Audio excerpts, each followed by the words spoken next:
Duck and Percy enjoy their work at the harbor, pulling and pushing cars full of cargo to and from the quay. But one morning, the engines were exhausted. The harbor was busier than ever.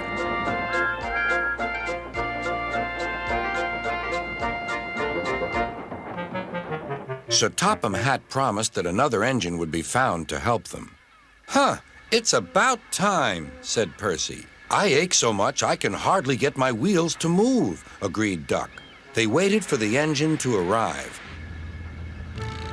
It came as a shock when he did. "Good morning," squirmed Diesel in his oily voice. The two engines had not worked with Diesel for a long time. "What are you doing here?" gasped Duck. "Your worthy Sir Topham Hatt sent me. I hope you are pleased to see me again. I am to shunt some dreadfully tiresome cars." "Shunt where?" said Percy suspiciously. "Where? Why, from here to there," purred Diesel, "and then again from there to here. Easy, isn't it?" With that, Diesel, as if to make himself quite clear, bumped some cars hard. "Oh!" screamed the cars. "Grrr!" growled Diesel. Percy and Duck were horrified. They did not trust Diesel at all. They refused to work and would not leave their shed.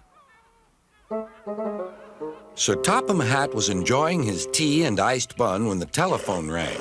"So there's trouble in the harbor yard? I'll be there right away." Diesel was working loudly and alone. Cargo lay on the quay. Ships and passengers were delayed.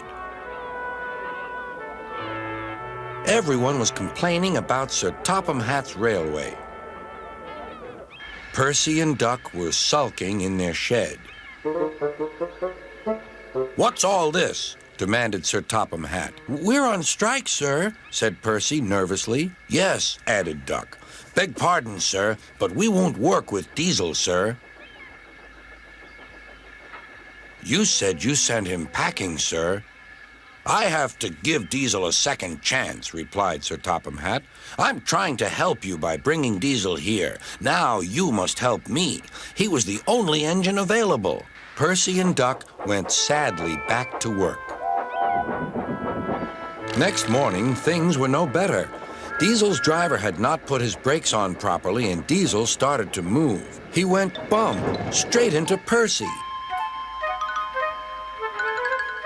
"Wake up there, Percy," scowled Diesel. "You have work to do." He didn't even say he was sorry to Percy.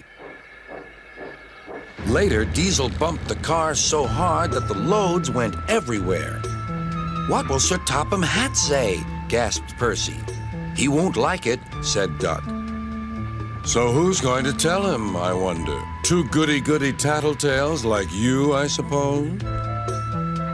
Percy and Duck did not want to be tattletales, so they said nothing. Diesel, thinking he could get away with his bad behavior, was ruder than ever. Next day, he was shunting freight cars full of china clay.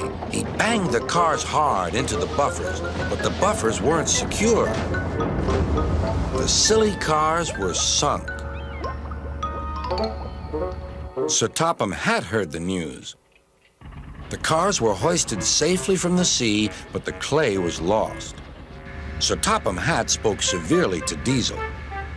"The harbor master has told me everything. Things worked much better here before you arrived. I shall not be inviting you back. Now, Duck and Percy, I hope you won't mind having to handle the work by yourselves again." "Oh, no, sir. Yes, please, sir," replied the engines. Whistling cheerfully, they puffed back to work, while Diesel sulked slowly away.